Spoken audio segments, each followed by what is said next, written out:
Hello and welcome to today's session, the latest in the production log series, where we're going to be considering the mid-project review section of AQA's 2020 production log. At this stage in the project process, you're probably halfway through your essay or halfway through developing your artifact. All of that planning and research that you did right at the beginning of your project when you're trying to work out your initial idea seems like a thing of the past, but planning is still key in the mid-project review. If you're going to get from the halfway stage all the way until the end of this project process when you submit your EPQ and hopefully get the best possible grade that you can. When completing the mid-project review, you will see that it's set into 5 different sections.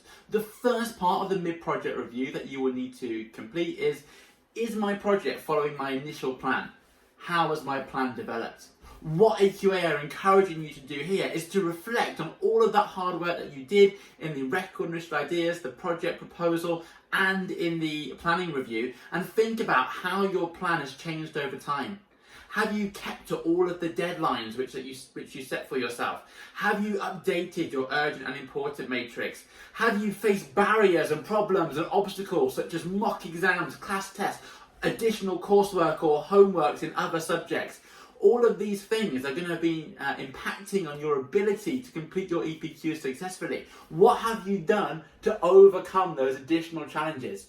This is where you need to tell AQA what you've been doing. Show them that real problem-solving skill that you've developed over your EPQ project process. Here is a fantastic opportunity for you to gain AO3 marks and to show AQA how you've been able to manage every single problem that's come your way. One thing which students believe is that their EPQ process must be perfect and they must prove that they're model students. Actually, we really are keen to see you admit your mistakes. You probably have made mistakes in your EPQ process, and that's okay, because we're looking to see what the learning outcome is. We're looking to see how you've reflected on that mistake and how you actually created strategies to see the successful improvement and to see the completion of your EPQ being fully realised.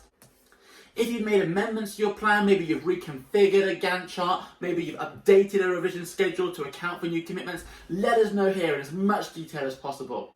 It goes without saying, but it's really important that once again you write in continuous prose. Please don't write in text speed. Please don't write in bullet points. AQA really want to see the full story. They want to see how you've gone from that idea that you had in that all-school assembly when you first heard about the EPQ to being able to create either a fantastic artifact or a 5,000 word research-based written report and presentation for a non-specialist audience. At the mid-project review stage, you will be once again meeting with your supervisor and you will inevitably give him feedback. Again, this second section is not a section that your supervisor completes. You don't just turn up to a meeting and your supervisor fills this in for you. This is your responsibility. You need to summarise all of that feedback you have been given by your supervisor. You might also want to reflect on any of the latest talk content sessions that you've had. By now, you should have had some teaching on referencing correctly. So maybe you'll reflect on the skills you've learned. Maybe you're understanding how footnotes or endnotes or in-text citations work. Why do you use the Harvard referencing system? Or why do you use Vancouver referencing? Tell us what you've learned about referencing. Tell us why it's useful. Tell us why you're going to use that in your project. You might also want to reflect on any other advice that you've been given. Maybe you need to create mini deadlines to make sure you meet the final deadline which your school has set for EPQ submission. Remember, the final deadline for EPQ marks to be submitted by your tutors is the 15th of May, but your own individual school or college may have a deadline which is much earlier than that. That's because your supervisor will need to mark the project and then do a process called standardization, where another EPQ colleague, either a supervisor or the centre coordinator, looks at that and checks that the marking is accurate and fair across all of the pieces of work that students submitting the EPQ have been able to put forward for assessment.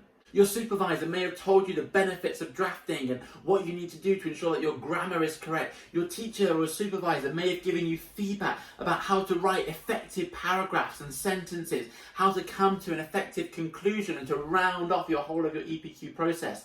This very generic feedback which is given to you could actually be invaluable and be the catalyst which forces you to make more decisions about how you can fully realise your extended project product.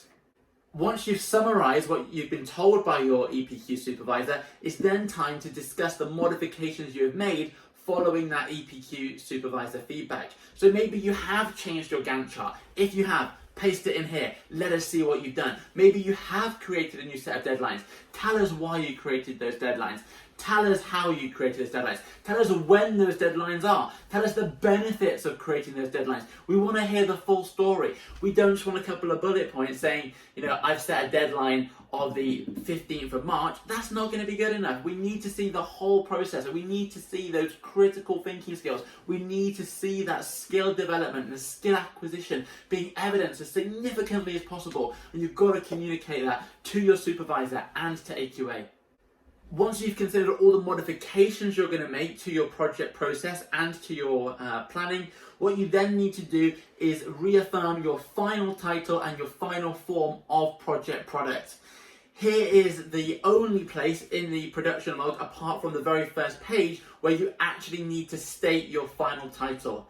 Back in the record of initial ideas and in the candidate proposal, you would have had a working title. But at the mid-project review stage, you should definitely have come up with your final title. All of your research is behind you. You're now synthesizing that within the main body of your written report, or you're creating that artifact. What you need to tell us is, what is your final title? Have you picked a statement-based title? Have you picked a hypothesis?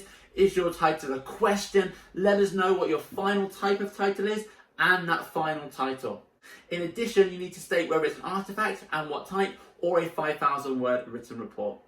The final section that you need to complete in your mid-project review is the My Plan Next Steps to complete my project. This is an opportunity for you to gain more AO1 marks. Like I said right at the beginning of the video, the planning review isn't the last time you think about planning. Actually, you need to ramp your planning up a gear at this stage in the project process. You're halfway through the EPQ. You probably have upcoming exams in other level 3 qualifications, such as A-level. You really need to prove now that you are a master of time. Reflect on all of those skills you may have developed during the talk content sessions. Think about things like making smart targets, creating new deadlines, revising your urgent and important matrix if you decided to do one, maybe using the ORP model to work out exactly how much time you need to dedicate to each of the tasks which you have remaining to ensure the successful completion of your EPQ. Create a mini plan for the rest of your project and evidence it to AQA so that they can see exactly what you're intending to do between now and the end of the project process. Again, as much detail as possible, please, because we really do need to make sure we're submitting as much evidence as possible to that exam board. The next time you complete a section of the production log, it will be the project product review. This is where you're either very close to finishing your main EPQ product, or you have finished your EPQ product and you're beginning to take a step back and think about all of the skills that you've gained. You're beginning to reflect on the outcome of your product, any final modifications that need to be made. You're probably beginning to think even more about the presentation, and you're beginning to plan that process. You can check out my recommendations and my overview of the project product review in the next video. Don't forget, this video is part of a playlist which gives a great overview of all of the different parts of AQA's 2020 production log. If I haven't answered your question or addressed a concern that you have about the mid-project review, then please do leave me a comment and I will do my very best to get back to you and to give you the answer that you need to ensure that you can successfully complete your EPQ. If you have enjoyed the video, then please do give me a thumbs up, give me a like, and also subscribe so that you don't miss any future videos about how you can complete your extended project. Best of luck with the remaining weeks as you strive to complete your EPQ.